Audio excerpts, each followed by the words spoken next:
കേരളത്തിലെ കോൺഗ്രസ് ഇപ്പോൾ വന്ന് കള്ളന്മാരുടെ പാളയമായിരിക്കുകയാണെന്ന് പറഞ്ഞാൽ അത് തെറ്റായി പോകുമോ?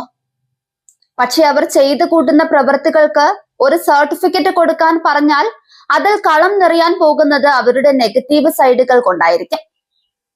തട്ടിപ്പ്, വെട്ടിപ്പ്, വഞ്ചന എന്നിവ തൊഴിലാക്കി മാറ്റിയവരാണ് കോൺഗ്രസും യൂത്ത് ലീഗ് നേതാക്കന്മാരും.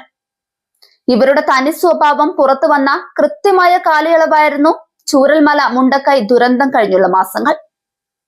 പാവങ്ങളെ പിഴിഞ്ഞെടുത്തു എന്ന് മാത്രമല്ല, എല്ലാം നഷ്ടപ്പെട്ട് ഉടുതുണിക്ക് മറുതുണിയില്ലാതെ തെരുവിൽ നിന്നവരെ വീണ്ടും വഞ്ചിച്ചു. പറഞ്ഞ വാക്ക് അതേപോലെ പാലിച്ച് സർക്കാർ അതിജീവിതർക്ക് വീടുകൾ പൂർത്തിയാക്കി കഴിഞ്ഞു. അപ്പോഴിതാ കഴിഞ്ഞ ദിവസം രാഹുൽ ഗാന്ധി വന്ന് 2 കല്ലിട്ടു. ഇനി ആർക്കാണ് ഈ കോൺഗ്രസ് വീട് വെച്ച് കൊടുക്കാൻ പോകുന്നത്? മഹാദുരന്തത്തെ അതിജീവിച്ചവർക്ക് സർക്കാർ ഒരുക്കുന്ന ടൗൺഷിപ്പിലെ 178 വീടുകളുടെ ഉദ്ഘാടനം ഇന്നലെ കഴിഞ്ഞു. വേണമെങ്കിൽ ദുരന്തത്തെ അഭിമുഖീകരിച്ചവർക്കും കേരളക്കരയ്ക്കും മറക്കാൻ പറ്റാത്ത ചില കണക്കുകൾ ഇനി പറയാം. കള്ളങ്ങൾക്കുമേൽ കള്ളങ്ങൾ പറഞ്ഞു പൊലിപ്പിച്ച കോൺഗ്രസിന്റെ ചില കള്ളക്കണക്കുകൾ. വാഗ്ദാനങ്ങളായിരുന്നു ഇവരുടെ മെയിൻ. രാഹുൽ ഗാന്ധി വാഗ്ദാനം ചെയ്തത് 100 വീടുകൾ. പുറമെ KPCC വെച്ചു കൊടുക്കാമെന്ന് പറഞ്ഞ് പണം പിരിച്ചത് 100 വീടിന്. ഇതിനും പുറമെ യൂത്തന്മാർ പിരിച്ചത് 30 വീടിനുള്ള തുക. മൊത്തം 130 വീടിനുള്ള കോടികൾ. യൂത്തരും മൂത്തവരും കൂടി കണക്കില്ലാത്ത തുക പിരിച്ചെടുത്തു എന്ന് മാത്രമല്ല, ഒപ്പം വരുന്നത് മുക്കുകയും ചെയ്തു. ചെറിയ രീതിയിലുള്ള പിരിവൊന്നും ആയിരുന്നില്ല അക്കാലത്ത് നടത്തിയത്. പിരിക്കാൻ വേണ്ടി മാത്രം പ്രത്യേക ആപ്പ് വരെ ഇറക്കി. എന്നിട്ട് കണക്ക് ചോദിച്ചപ്പോൾ ആപ്പുമില്ല, കണക്കുമില്ല, പണവുമില്ല. പിരിച്ചതൊക്കെ എവിടെന്ന് സ്വന്തം കൂട്ടിൽ നിന്ന് തന്നെ ചോദ്യമുയർന്നപ്പോൾ കലിപ്പിടലും ഇറങ്ങിപ്പോക്കും കൈമലർത്തത്. പിരിച്ചെടുത്ത കോടികൾ എവിടെയെന്ന അണികളുടെ ചോദ്യത്തിന് മറുപടിയില്ലാതെ ഇരുട്ടിൽ തപ്പുകയായിരുന്നു കോൺഗ്രസും യൂത്ത് കോൺഗ്രസും.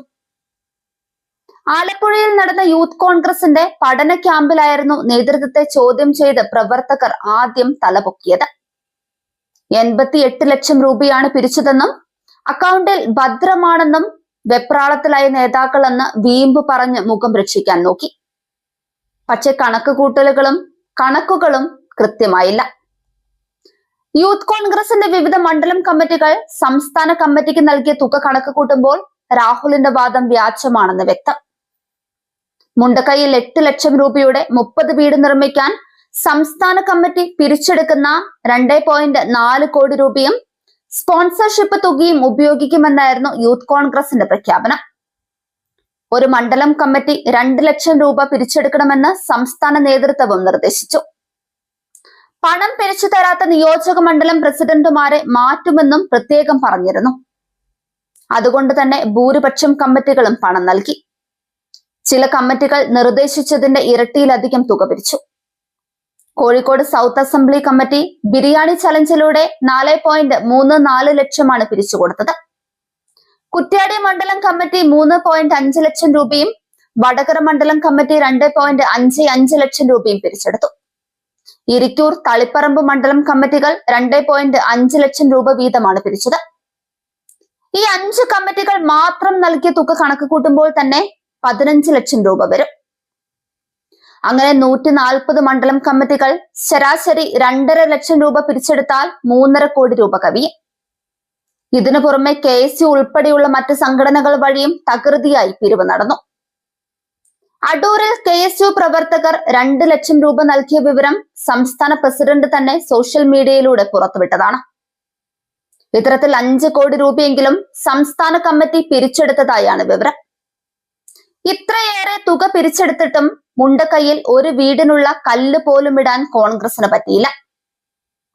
Stand with Wayanad Indian national Congress distress fund എന്ന മൊബൈൽ ആപ്പ് 2 മാസമാണ് പ്രവർത്തിച്ചത്. 3.14 കോടി ആപ്പിലൂടെ സമാഹരിച്ചുവെന്നാണ് നേതാക്കൾ പറയുന്നത്.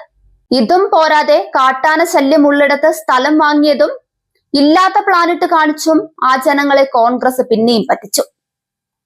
കള്ളക്കണക്കുകൾ കൂട്ടിയെഴുതുന്നതിൽ കോൺഗ്രസിന്റെ കണക്ക് കൂട്ടൽ ഒന്നൊന്നായി അങ്ങനെ തെറ്റി.